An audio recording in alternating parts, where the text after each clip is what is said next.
And welcome back. Nick Searcy is one of the busiest actors, producers, and directors in movies and television.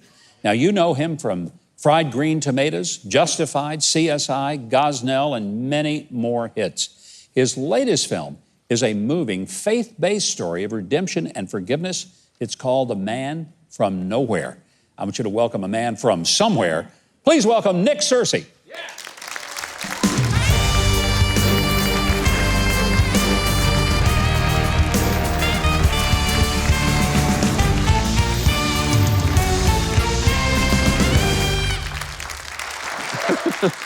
I thought you were coming in here to rob me. You had the mask on and everything. I said, well, you can't be too careful. You know, you gotta be careful. That's right. You do have to be careful. You're a guy that's not that careful. I cannot believe how many projects. Every time I turn around, you got a new one going on. They just can't quit me, Mike. They can't. I'm glad they don't. They want to, but they just can't. In all these roles, and I mean, you've gone from comedy, you've done heavy drama, you've played villains, you've played nice people. Do you have a favorite role in all these dozens and dozens of things you've done? You know, they're all my favorite when I'm doing them. You know, it's like right at the time. I mean, Justified was great and a wonderful character based on my father, so that's a favorite. But there'll never be one that replaces Fried Green Tomatoes just because that was the first time I had a really good part, you know, and so that. And what a great movie. Yeah. I mean, it still is a classic. Yeah. I want to talk about this new film that you've got. Just released, just out. It's on digital DVD. You can get it on Blu-ray. This film is about, I guess the best way to say it is a prodigal father rather than a prodigal son. Yeah, I mean, what really attracted me about the script is, you know, as a father, I think that all of us at a certain age, we start going, what did I do wrong? What could I have done better?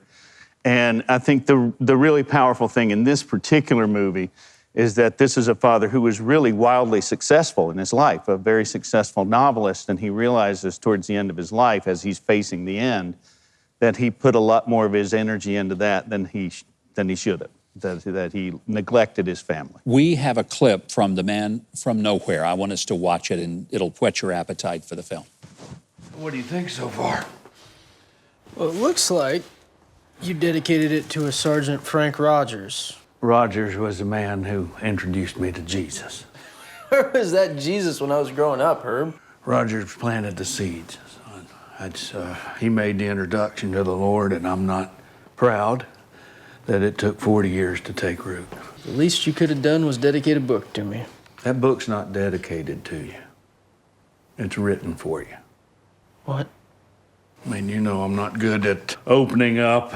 It's not how men were back in my day. And so I wrote a story to try to show you the lengths that a man would go to find a son that he lost.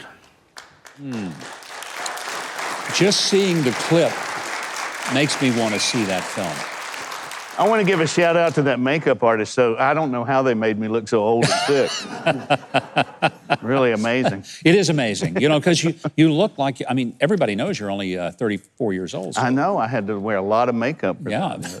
But the film clearly has a message to fathers and to sons that we don't hear a lot in the movie business a lot. I mean, it's a very emotional film, isn't it? It is, and it really is. I think it's quite universal. I mean, it's sort of that idea of like, when you come to the end, and we all get there sooner or later, you know, when you come to the end, are you going to come to the end with a lot of regret, you know? And I think he's trying to protect his son from feeling the things that he's feeling now, that he should have done things much differently, and he wants to give his son that gift before he gets as old as me, or as old as they made me look.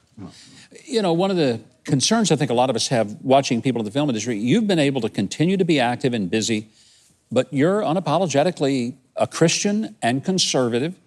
You haven't been completely canceled, but I mean, this week, one of Disney's big stars got totally thrown out because she said something that was conservative.